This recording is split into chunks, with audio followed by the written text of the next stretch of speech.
Telugu Desam party ఎమ్మెల్యేలు పూర్తిగా దారి తప్పుతున్నారు.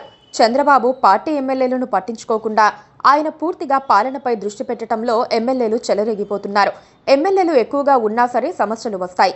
వారిని కంట్రోల్లో పెట్టేందుకు ఓ వ్యవస్థను ఏర్పాటు చేసుకోవాల్సి ఉంటుంది. ఉత్త బెదిరింపులతో, హెచ్చరికలతో వారు తగ్గే అవకాశం ఉండదు. తెలుగుదేశం పార్టీ ఎమ్మెల్యేలకు ఇది వర్తిస్తుంది. కొంతమంది ఎమ్మెల్యేలు విజయగర్వమో, అధికార దర్పమో కానీ ఇష్టం వచ్చినట్లుగా ప్రవర్తిస్తున్నారన్న ఆరోపణలు ఎదుర్కొంటున్నారు. కూటమికి తిరుగులేని మెజారిటీ వచ్చింది. అధికారంలో ఉన్నప్పుడు చేసిన అరాచకాల వల్ల చాలా మంది ప్రతిపక్ష నేతలు మాట్లాడలేకపోతున్నారు. దీంతో ఎమ్మెల్యేలు తమకు ఎదురు లేదని అనుకుంటున్నారు. ఎక్కువగా వ్యక్తిగత విజయాలతోనే వివాదాస్పదమవుతున్నారు. తాము ఏం చేసినా చెల్లుతుందన్నట్లుగా ఉంటున్నారు.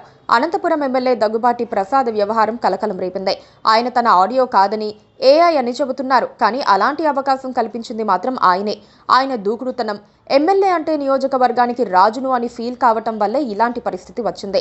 గుంటూరు తూర్పు ఎమ్మెల్యే ఓ మహిళ వివాదంలో ఇరుక్కున్నారు. ఇక ఆమోదాల వలస ఎమ్మెల్యే కూన రవికుమార్ కారణంగా మహిళా కాలేజ్ ప్రిన్సిపల్ ఆత్మహత్యాయత్నం చేసుకున్నారన్న ఆరోపణలు వస్తున్నాయి. ఇలాంటివి బయటకు వస్తే వారి పరువే కాదు, పార్టీకి ఇబ్బందికరంగా మారుతుంది. గౌరవనీయ స్థానంలో ఉన్నప్పుడు వ్యక్తిగత వ్యవహారాలను మర్యాదగా ఉండేలా చూసుకోవాల్సి ఉంది. పార్టీలో గ్రూపులు పాటిస్తూ మరికొంతమంది ఎమ్మెల్యేలు అరాచకం సృష్టిస్తున్నారు. క్యాడర్ అందరినీ కలుపుకొని వెళ్లే ప్రయత్నాలు చేయటం లేదు. గ్రూపులు పాటిస్తూ రచ్చ చేస్తున్నారు. మాజీ ఎమ్మెల్యే ప్రభాకర్ చౌదరిని కలుపుకొని వెళ్లే ప్రయత్నం చేయకపోవడంతో దగ్గుబాటి ప్రసాద్పై తీవ్ర ఆరోపణలు వస్తున్నాయి.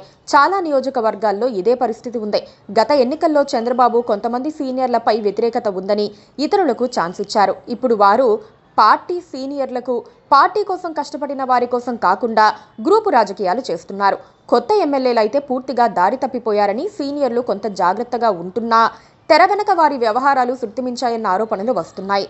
పార్టీని ఇబ్బంది పెడుతున్న వారిపై చంద్రబాబు తీవ్ర ఆగ్రహం వ్యక్తం చేస్తున్నట్లుగా మీడియాకు సమాచారం ఇస్తున్నారు. అయితే ఇలా ఆగ్రహం వ్యక్తం చేసి సరిపెడితే వారు దారికి రారని, షాక్ ట్రీట్మెంట్లు ఇవ్వాలని టీడీపీ క్యాడర్ కోరుతున్నారు. ఇంతకు ముందు కొలికపూడి శ్రీనివాసరావు ఇలాగే చేశారు. ఆయనను పార్టీ నుంచి సస్పెండ్ చేయలేదు. కానీ ఆయన చేసే రచ్చ ఆయన చేస్తున్నారు.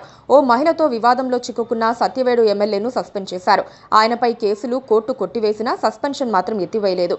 అక్కడ టీడీపీ ప్రత్యామ్నాయం చూసుకుంది. అలాగే ఇప్పుడు రెచ్చిపోతున్న వారికి గట్టి షాక్ ట్రీట్మెంట్ ఇస్తేనే ఇతరులు కాస్త జాగ్రత్త పడి దారిలోకి వస్తాయన్న అభిప్రాయం వినిపిస్తోంది. చంద్రబాబు పూర్తిగా పాలనపై దృష్టి పెట్టారు.